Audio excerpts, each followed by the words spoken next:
Swayam Prabha. Digital India. Educated India.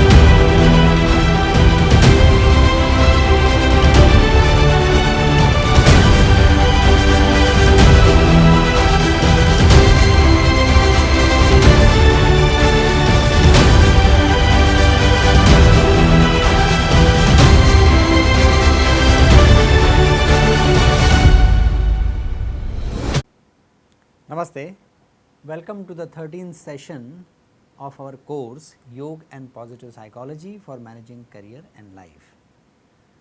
Today I am going to start session by showing a large, huge flow diagram, not to scare you because that diagram has many classification, words, sub classifications.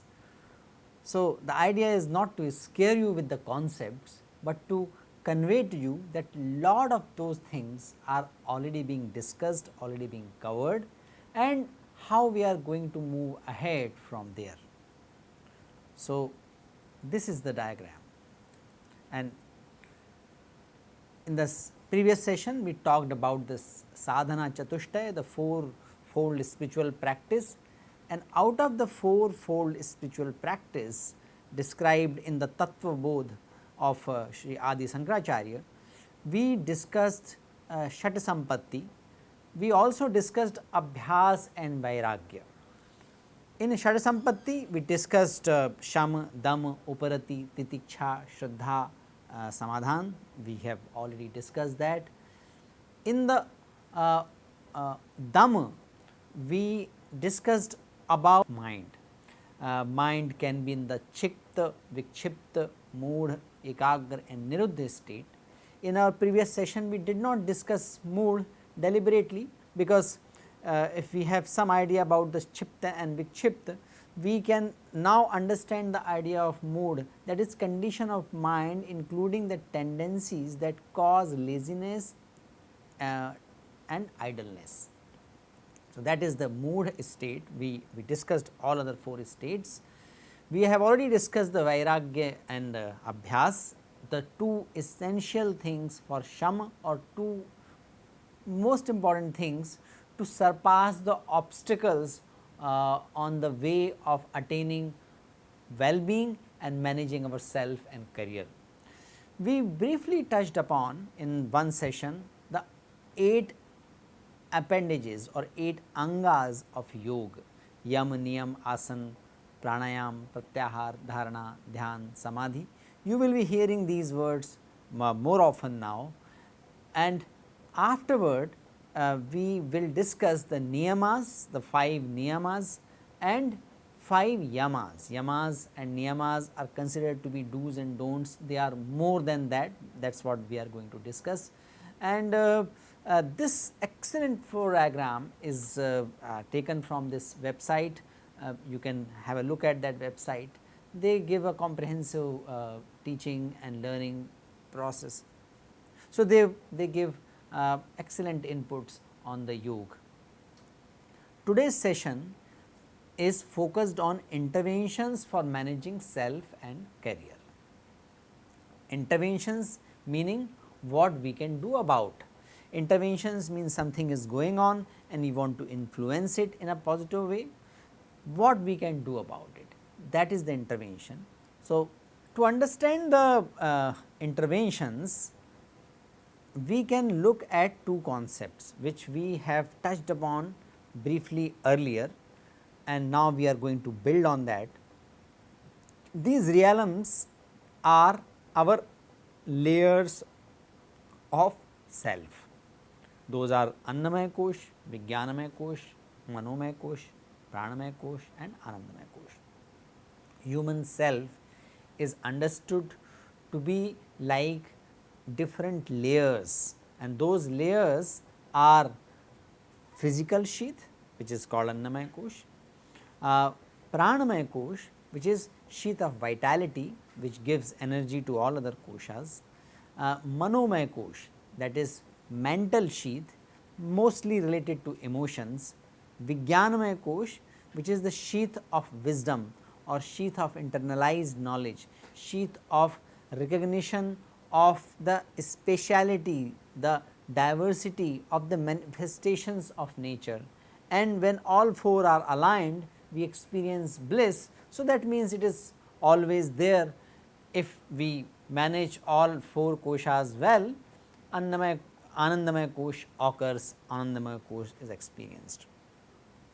We are going to look at interventions derived from 8 angas of Ashtanga Yoga or also called Raj Yoga.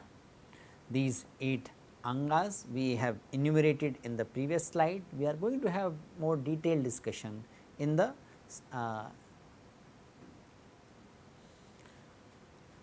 modern times. Even more refined classification was given by Sri Aurobindo. So, Sri Aurobindo explained the human existence or consciousness per se at 5 levels. Satchidanand, supramental, that supramental is reflected in the common human being in the form of mental, vital and physical. So, physical aspect of self is physical consciousness, physical body. Physical body is largely subconscious or sometime unconscious. Most of the time we are unconscious, most of the time it works in a programmatic way. So, in that way it is we are unconscious of what is happening in the liver or kidney or most of the organs. We get general experience of how we feel through our neurotransmitters and neurocells and physical consciousness. So, physical consciousness is more mechanical and repetitive in character, it is limited to body needs. Then comes the vital aspects. In the vital aspects there are emotional vital, central vital and lower vital. These are correlated with the Pranamaya Kosh and Manomaya Kosh. So, emotional vital, as the name suggests, it is about certain emotions, love, joy, sorrow, hatred and the whole gamut of emotions. There is a central vital. The central vital includes stronger vital longings and reaction such as ambition, pride, fear, of love for fame, attraction, repulsions, desires, passions for various kinds. So, these are the drivers of other vital, that is why it is called central vital. And then there are lower vitals which occupied with the small desires and feelings such as desire for food, desire for sex, small likings and disliking, small quarrels, love, praise, anger at blame, etc. So, we can understand that our personality can be expressed in the form of physical as well as vital. We can also look at from this diagram that where our consciousness most of the time harbors. Are we predominantly driven by central vital or our individual consciousness is predominantly occupied in the lower vital or emotional vital? Beyond the vital level, Sri Aurobindo say is the state which is called mental. This also has 3 sub states. These are thinking mind, dynamic mind and externalizing mind. Thinking mind is concerned with ideas and knowledge. That is where the reasoning and perception take place. So, this is about the ideas related to infinity, eternity, unity, identity, self contradictions, and this considers and find out the value of things. So, this mind is a discretionary mind. That is where the predominantly intellect works, and the job of intellect is to assign value, to find out value of things. Dynamic mind is concerned with putting out of the mental forces for realization of the ideas. So, dynamic mind dynamic mind directs the vital and physical for action. An externalizing mind is more advanced form of dynamic mind, which is concerned with expression of ideas and knowledge and mental forces in life by more sophisticated actions. So, your planning, organizing, directing, interacting with people, building plans, envisioning, these all are the functions of externalizing mind that is primarily responsible for creating something out in the world. Preparation at the physical level is required by all of us.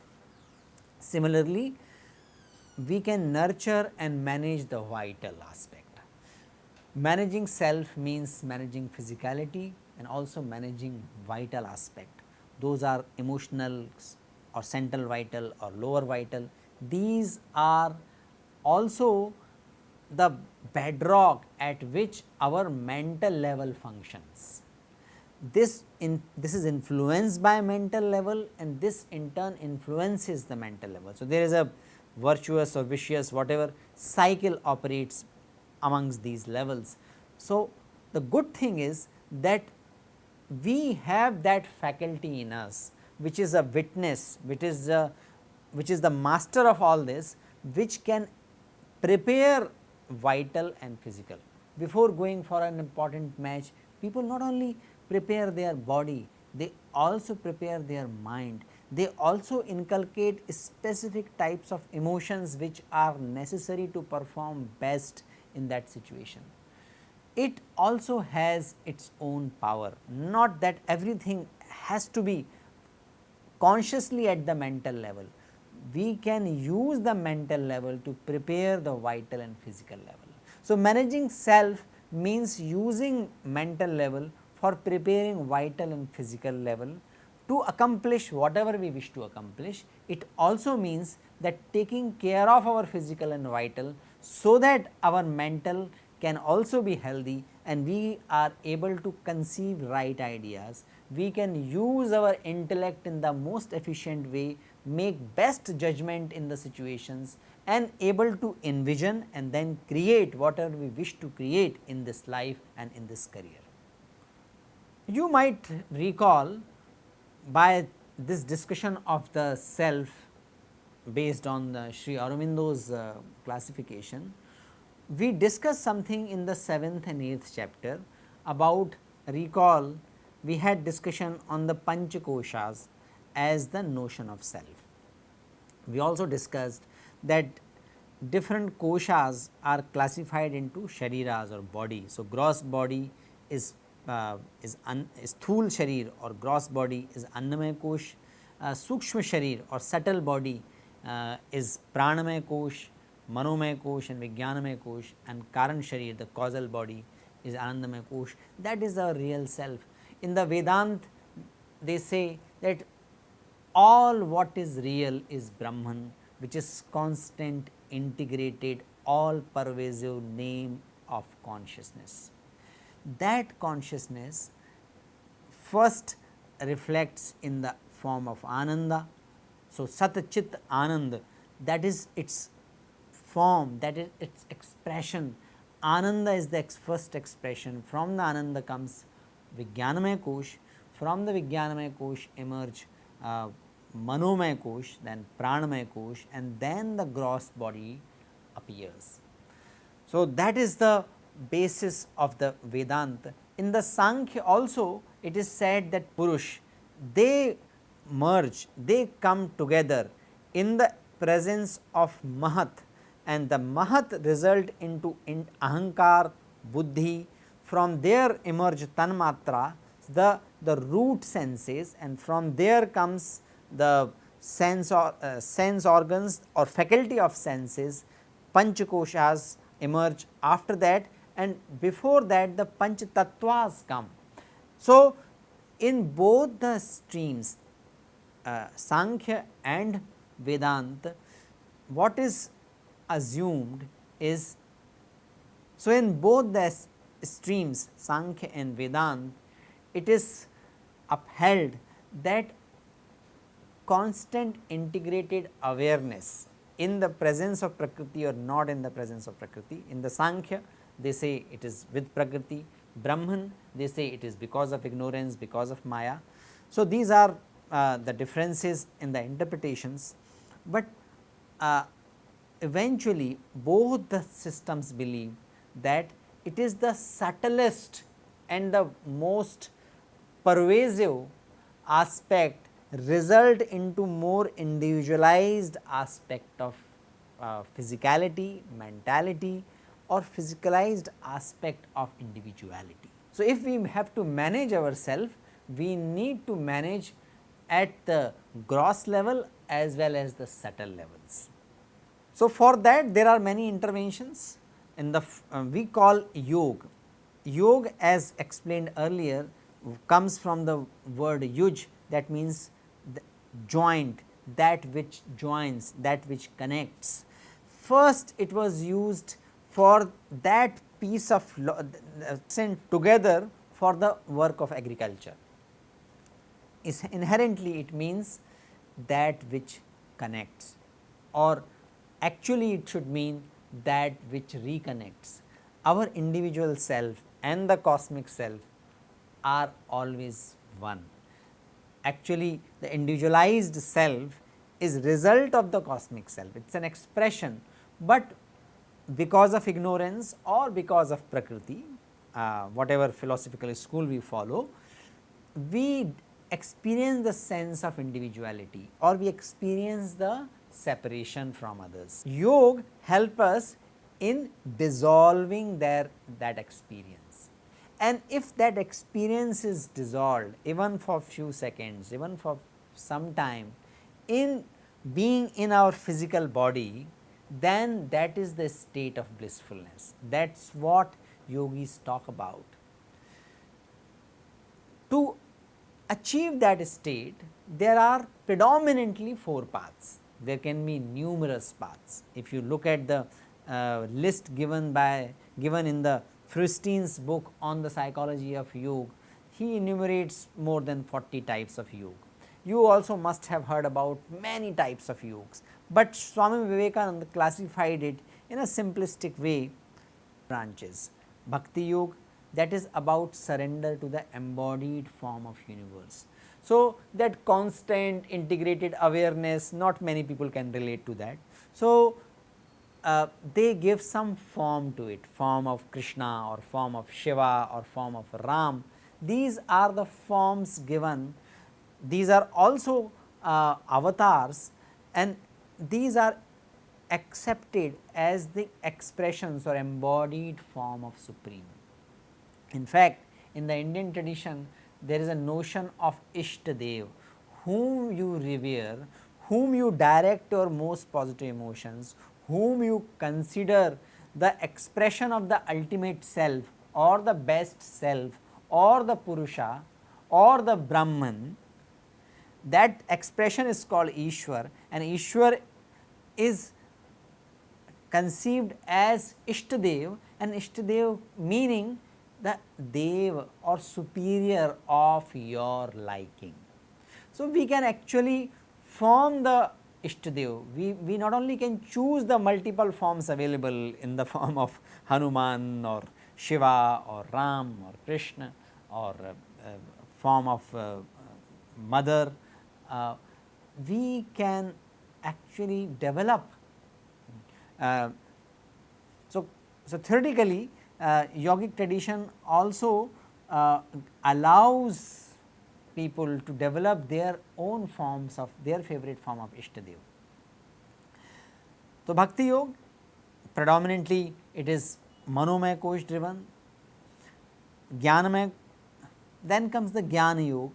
Jnana Yoga is based on the core question of who am I. So, they question, am I body, am I mind, am I Panchatatvas, am I society, am I my thoughts, am I my beliefs, etc. And by reflecting on these questions, they aim at reaching to the state of neti neti, the state of recognition that all that is experienced in general is the result of Maya, it is a result of my ignorance. It is called ignorance because we are the one supreme Brahman, and because of the ignorance we start recognizing as separate individualized selves. So, Jnana Yoga uses power of intellect. Based on that intellect, it constantly asks its disciple to ask the question about who am I, and that process through which this examination takes place is called Shravan, that is listening to these thoughts, Manan means thinking about these, and Nididhyasan meaning internalizing these and looking at how these thoughts become part of our actions as well. Fourth is Karma Yoga, when we aim at achieving the ultimate goal of life by action, when the spiritual realization, when the ultimate goal of human life is considered to be achieved through the path of action. Remaining in the world, being engaged in the day to day activities of job, vocation, business, can we attain the spiritual life? Can we attain the spiritual experience? The Karma Yoga says it is very much possible. How to do that? That can be done by first identifying what I am good at. What is my true nature? What is that by doing which I forget the sense of time? I just get immersed in that activity. I can carry on with that days after days, weeks after weeks without getting tired. And what gives me not pleasure, anand, bliss while being engaged into that. That is the combination of aptitude, my nature, my capabilities, my upbringing, so many things. That is the first form of Swadharma. That is the first aspect of Karma Yoga. Another aspect is offering that whatever you are best at, offering that to make the world a better place, offering it for the world maintenance. That is the Karma Yoga. We are going to discuss the importance of Karma Yoga in terms of the career management. And fourth yoga is called Hatha Yoga or Raja Yoga. Swami Vivekananda called it Raja Yoga. Some other great masters have called it Kriya Yoga. Ashtanga Yoga is the general name because it has 8 aspects, and also called Hatha Yoga. That is what we are going to mostly discuss in this course.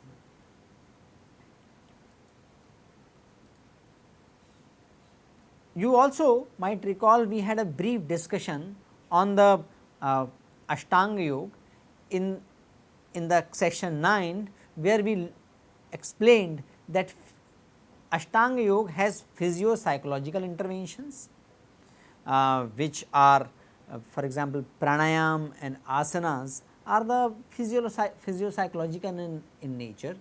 These are ethico-moral interventions, meaning yam and niyam are predominantly ethico-moral interventions, and psycho-spiritual pratyahar, dharana, dhyan, samadhi, these are the psycho-spiritual interventions. So, we mentioned that in chapter 9, we are going to discuss how these 3 realms, 3 aspects of the yogic interventions we can integrate in our life to manage our self and managing our career. So, what is yama? Yam are generally translated as don'ts, what should be avoided, because 5 out of 4 has little avoidance connotation. So, that is why it is translated as do's. But in his lectures, Shri Mukul Kanitkar ji explained that yama are not simply don'ts. Yamas are reflection of universal laws.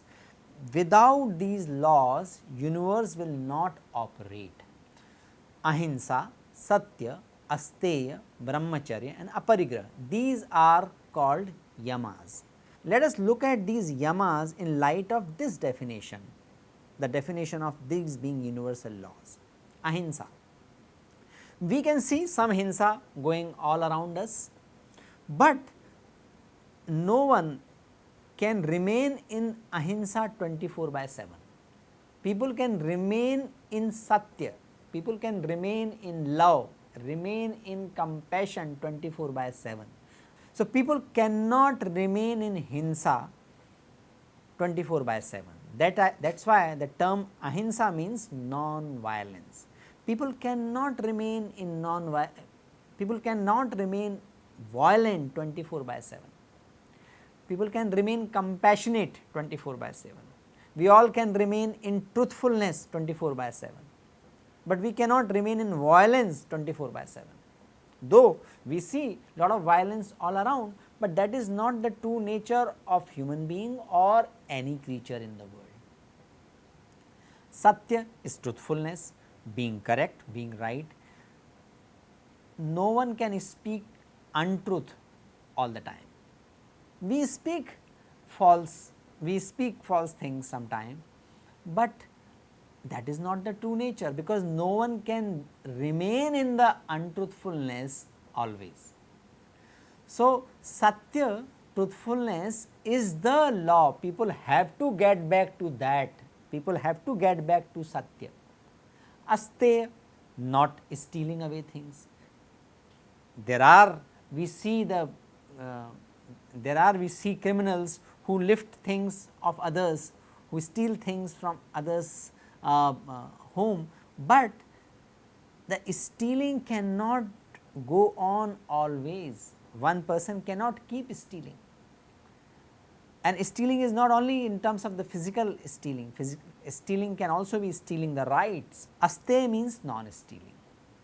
Brahmacharya means self-control, and one master explains no lovey-dovey when it is not expected.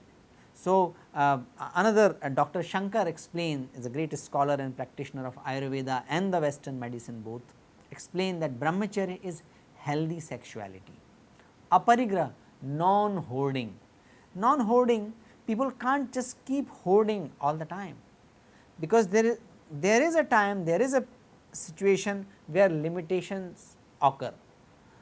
So, that is called aparigraha, non-hoarding, not hoarding things beyond reasonable limits. That is why these are called universal laws.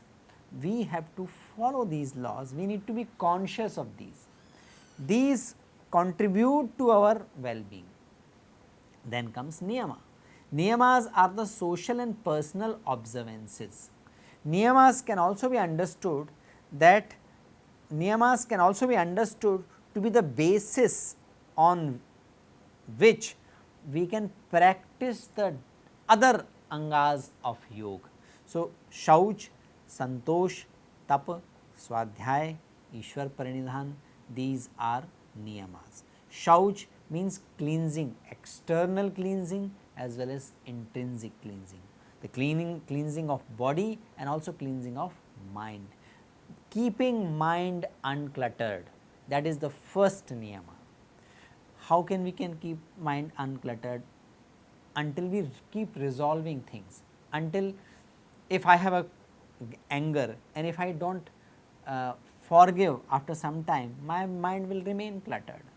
If I have moha, means attachment, and if I do not declutter it by realizing that my moha is resulting into rag, which is attachment, which is resulting into lot of other dysfunctionalities, my mind will remain cluttered. So, we need to clean these things at the mental level as well, whether it is kam, krodh, lobh, moh, mad, matsar, we need to keep cleaning these things. Kam means desire, sensual pleasure. If we keep thinking about it, remain attached to that, our mind will remain cluttered. Shauch demand us to declutter the mind by looking at the limitation, looking at the discipline, looking at what is the ultimate objective of managing self and what is the ultimate career objective. In light of that, detaching from the moh is shauch, intrinsic cleansing. Similarly, lobh means my urge to hoard more, greed, it is also called greed, mad, my pompousness, my tendency to show off things and not giving attention because I have enough for my eating and for my livelihood. Mad, matsar means jealousy. All these things clutter our mind, and because of that our mind remains unavailable to apply the intellect in the best possible way. It cannot make correct judgment. So, shauch is important, intrinsic decluttering is important, that is the first niyama. Santosh, that is contentment, that means we can put in our best effort, sometime we may get result which we assumed we will get, sometime we may not get result. Whatever we get after putting up the best effort, we need to be contented with that. If we do not remain contented, at least at some point of time, we will keep fighting, we keep running behind things. No one can afford to keep running behind things and possessions all the time. We need to have santosh, we need to have contentment at some point of time. So, that is niyama. Swadhyaya is self reflection, reflection, studying ourself, studying the scriptures also considered swadhyaya, because while reading the scripture we also reflect, and good scripture make us to reflect, am I like that, am I also like this, what am I doing. So, it provokes a self reflection. So, swadhyaya means studying self, either by reading the text or by reflecting on our own tendencies, reflecting on our own behavior, reflecting on our own relationships, reflecting on our own interactions with ourselves, with our career, with others. And Ishwar Pranidhan. Ishwar Pranidhan meaning recognizing that there is a higher power. That power can be in the form of Ishtadev, that power can also be in the form of universal intelligence, that higher power can also be considered as a bigger system. We all are part of system. If you look at our body, this body is a system, because multiple variables exist and multiple things exist, they work together. This body is amazing system because it has some human cells, and 5 times of the human cells we have bacteria. So, we are more like a bacterial colony than the human cells. That means this is a system, this is not one individual. Our mind gives us experience of being one integrated individual, but there are lot of subsystems operating in this body. Similarly, this body, this self is part of the society, this society is part of the bigger system called nation, bigger system called globe, bigger system called international system. So, and then the planet, and then the whole universe, and everything affects each other. Ishwar Pranidhan can also be understood to be a recognition that I am but part of a bigger system and made up of a smaller system. So, at some point of time I will have to surrender to the bigger intelligence. My mind is part of nature, my mind is part of the bigger system. So, naturally the part cannot fully comprehend the whole. So, having the wisdom to recognize that limitation at appropriate time, that is also in my understanding is Ishwar Pranidhan, surrendering to the bigger intelligence, surrendering to the universal order or order of the bigger system. Asanas are the physical postures. 84 postures are enumerated in the Hatha Yoga Pradipika. Asana is a later point of entry in the Ashtanga Yoga. In the Yoga Sutra, Patanjali says that Sthir Sukham Asanam in the posture where you can sit comfortably, that is your asana. And how long? One test is that in a posture in which you can sit for one prahar is 1/8 of the day, that means about 24 hours, that posture in which you can sit for 3 hours, that is asana. Not everybody can practice that rigorously. So, we have multiple asanas, we are taught multiple asanas, and then they create some ambience and physicality which first energizes the system and then it calms down our system. So, that is the asana, that is one intervention, that is part of the Ashtanga Yoga. Then pranayam. Pranayam is regulation of vitality through breath. Pranayam may be alternate nostril breathing, pranayam can be deep breathing, pranayam can be breathing through the neck, that is called ujjayi. The pranayam with the humming sound, the breathing with the humming sound, that is called Bhramari. All are different forms of pranayam, and 7 principal pranayam are taught in breathing technique. These are ways of managing our vitality, our vital energy. Vital energy is best managed by managing our breath. So, it is not a breathing exercise, it is actually the process of managing our prana, managing our vitality. Pratyahar is withdrawal of senses from the external world. Deliberately withdrawing from the external world and going intrinsic, observing within, that is pratyahar.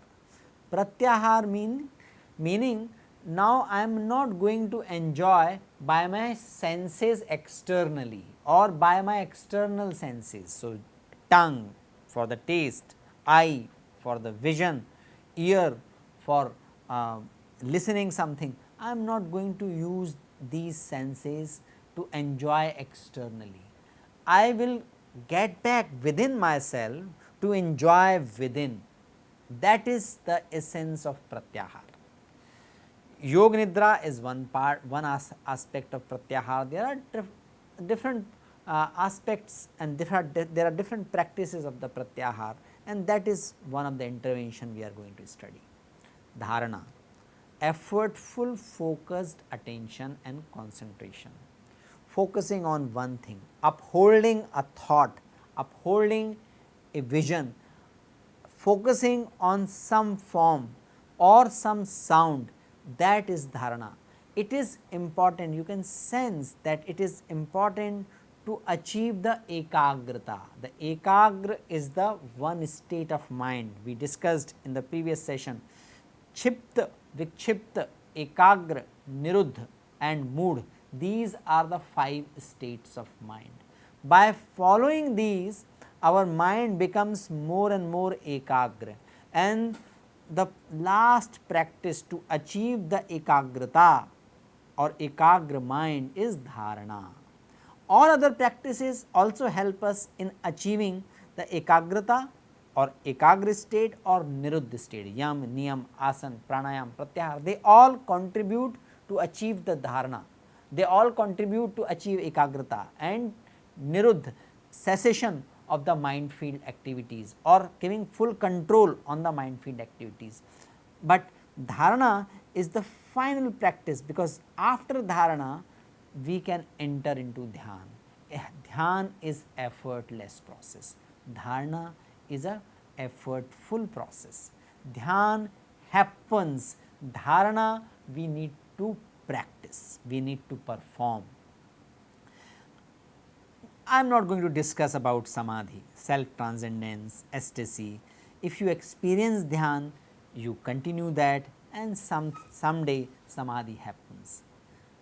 So, while doing our research on the Panchakoshas and Ashtanga Yoga and how they can be used as the rubric of the interventions, I came across this ICDES World. This is the name of the organization, and Sri Lalji is its founder. they have beautifully captured the 5 koshas, panch koshas and the related Ashtanga Yoga practices. Lalji is very committed practitioner. He spent years in different types of sadhana, different type of yogic practices under the tutelage of none other than Acharya Shri Ram Sharma ji, who is the founder of Gayatri Parivar, who is the founding editor of the very famous, very popular and reputed spiritual magazine called Akhand Jyoti. Amazing work he has done. So, they have, and in his organization ICDES, they have very beautifully juxtaposed the different practices. I have not been trained by this organization, so I cannot explain these practices.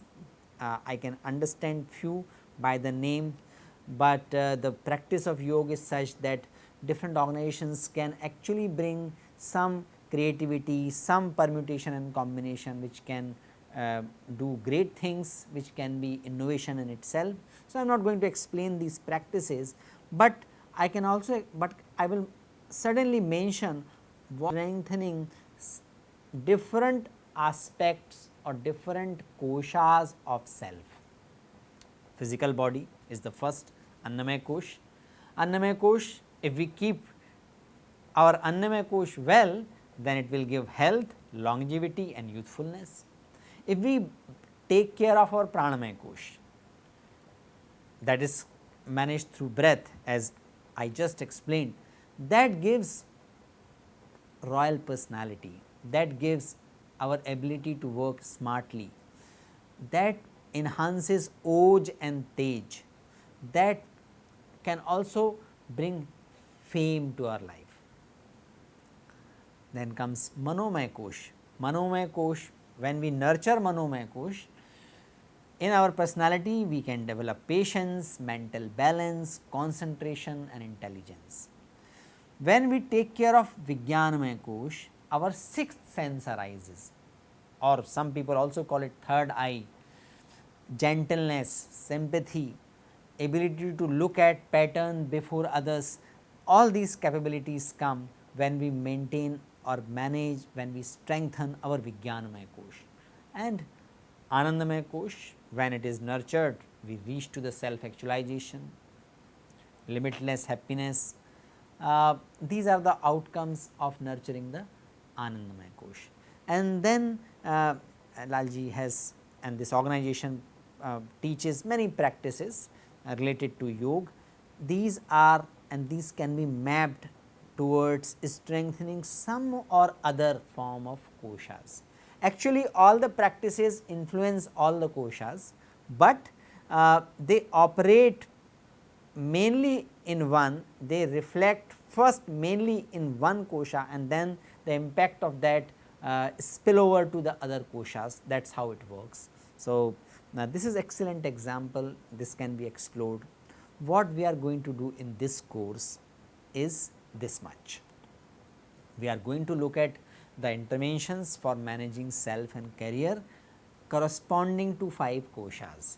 So, Annamaya Kosh, we are going to look at Ahar and Asanas. We will have session on how to use Ahar as intervention, food as intervention for managing self and career, and we will also discuss about asanas. In Pranamaya Kosh, we are going to discuss pranayam. I will also share some resources for you to learn the pranayam, some basic pranayams. Manomaya Kosh is probably most interesting of the koshas because all the drama is emotional drama and all the emotions are mainly seated in the Manomaya Kosh. So, we are going to discuss the Yam Niyam as the ways of managing Manomaya Kosh, Chitta Prasad. This is one mentor and how it can be achieved, that is also an aspect of managing Manomaya Kosh. How to manage negative emotions like fearfulness, anxiety, dependence, sentimentality. We all talk about stress all the time, but stress is just the reflection of the surface of mind. Underneath the stress, are either fearfulness, anxiety, dependence or sentimentality related emotions. How to manage that, how to come over that, how to reduce those in our personality, that is what we are going to discuss as an intervention in this course. We are also going to discuss pratyahar. Pratyahar can be excellent intervention to manage our manomaya kosh as well as vijnanamaya kosh. Vijnanamaya kosh is the seat of intellect, internalized knowledge. How do we manage that? We can manage that by identifying purpose in life. But the question is how I discover my purpose, and that is what we are going to discuss as an intervention when we look at the intervention at the Vijnanamaya Kosh. Karma Yoga looks like it operates at Annamaya Kosh because physical action is incorporated in the Karma Yoga, but it is, in my understanding, is excellent input to manage Vijnanamaya Kosh. Modern time, mostly people are driven by intellect, mostly people operate and use their intellect, so much so that they suppress the manomaya kosh, do not take care of the pranamaya kosh, and as a result they are also not able to be very sensitive and hence not able to take care of annamaya kosh. So, karma yoga can be excellent intervention for managing career and managing life. That is what we are going to discuss. We are also going to discuss dharana and dhyan, some practices of dharana and dhyan, and how they can be used as intervention for managing self and managing career. Anandamaya Kosh is about dhyan and samadhi. I can direct some resources where people can know more about it. We will have some discussion, but my focus is primarily on the 4 koshas, because my understanding is and my experience is that if you take care of the 4 koshas, 5th one happens. Nature take us to the 5th level.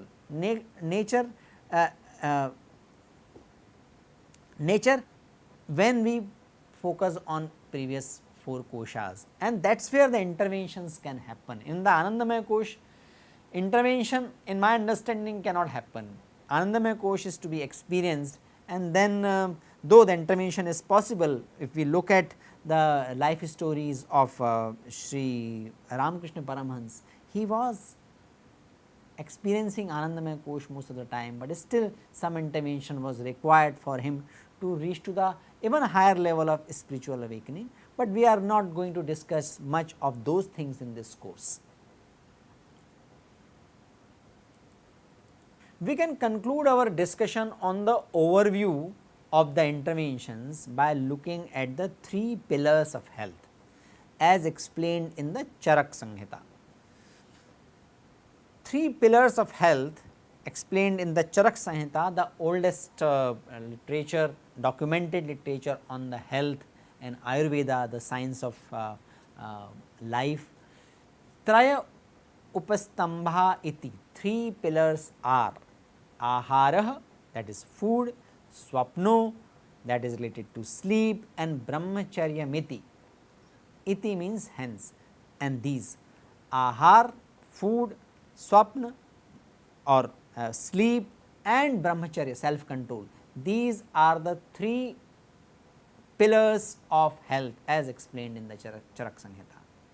Ebhi tribhi, these 3 yukti yuktai, when done properly, upastambham, they make available something. What do they make available? Shariram balavarna upachayam upachitam anuvartate yavat ayu sanskarat sanskaram ahitam up sevamanasya yah ih eva upadekshate. By wisdom of well regulated support of these pillars, what do we get? One get the body with strength, good complexion, proper growth, and this continues throughout life, provided person does not get involved in the regimens which are detrimental. Ahitam upasevamanasya, that which is detrimental. Ahitam, if person do not get into the detrimental of regimens, person can keep enjoying strength, good complexion, proper growth.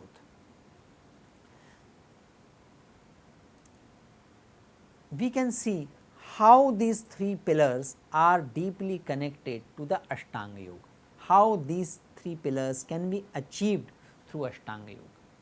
Yam, Niyam, these are very important as self control. Until we follow the Yam and Niyam, we cannot experience the self control. That self control becomes the basis of our health. This also affects the quality of sleep. You must have heard that I can sleep comfortably if my conscience is clear. When will my conscience be clear? When I am following yamas and niyamas, then only my conscience will be clear. There is no situation, there is no point where human being can say that they cannot, they do not need. So, I do not need niyamas. We need to understand that human intellect is such, and the environment and society and the environment is such, so many stimulants. Person can slip into the ahimsa, person can slip into things, or losing self control, or end up hoarding things. So, we need to constantly practice niyamas as well. That will help us to keep the conscience clear. Keeping conscience can remain clear, not when we cannot make mistake. That is very difficult state to achieve. When you say that I just cannot make mistake, means that is how I am programmed. So, mistakes are likely to happen, but when we are sincerely following niyamas, we can free from the guilt, we can keep improving, we can keep developing our capabilities and developing our perception and intellect both. So, yamas and niyamas help us to achieve self control, brahmacharya, which in turn affects sleep. When our sleep is good, when we have self control, our digestion will naturally work well. There are many studies suggesting that digestion is affected by mental stress or thoughts of violence and many other negative thoughts. So, that has effect on the ahar as well. But ahar is affected most by asanas, pranayam and pratyahar.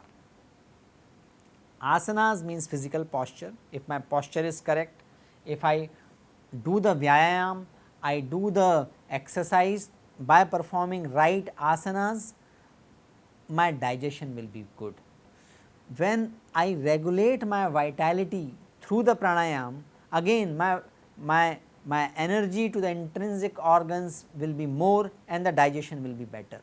Pratyahar is ability to enjoy within. When I am following pratyahar, I have a interoception, I develop the intelligence about what food, which food is good for me, which food is not good for me. That is excellent form of self control, and that helps in achieving brahmacharya and in turn affect the quality of sleep. So, you can look at asana, pranayam and pratyahar. First they impact the nutrition ahar, and then they impact brahmacharya and or nidra as well. Dharana, dhyan, samadhi are related to sleep, self control and ahar, all three things. When I have dharana, when my mind is ekagra, I am focused, I can understand my body and I can understand my emotions well. Accordingly, I can choose which ahar to be taken and which emotions to be entertained, which thoughts have to be entertained. Dhyan is phal, dhyan is the outcome of dharana, dhyan is an effortless state. When I experience dhyan, even for some time, when I experience samadhi, that I can't talk in much detail, but even if I have experienced the effortlessness of remaining focused, energized, and lose the sense of identity even for the few seconds, I can recognize that this is deeply connected to the quality of my mind and quality of my physicality, quality of my body. That means quality of the thoughts and emotions I entertain and quality of food I intake. Once I have experienced the joy of meditation and have a glimpse of very primitive level of samadhi, I will certainly become very conscious of the mental as well as physical state of mind, because we know that those are very joyful moments, and in order to keep having those joyful moments in our life, we need to manage these instruments. Mind is instrument and body is an instrument. We need to manage these instruments well. So, naturally we will not take these instruments for granted, and that will naturally result in managing self, and that will be reflected in managing career. Managing career does not mean you have all the money, all the power, all the possessions. Managing career meaning I am spending time, people spend at least 5, 6, 8 hours at job, what they call career. Managing career is not having the highest position in the office or most cherished, most valuable possessions as your compensation. Managing career meaning I can joyfully spend my time in the job, I can grow in job, I can have positive relationship at job, I feel engaged in the job, and job make me feel happy. That is the essence of managing career, and that is where managing career and managing self can merge. That is experienced in mind, and that requires maintenance of our mental state as well as physical state. So, three pillars of health are not only about managing self, these are also about managing career. Once we experience the joy of the balance of these three pillars, we can continue to practice on this.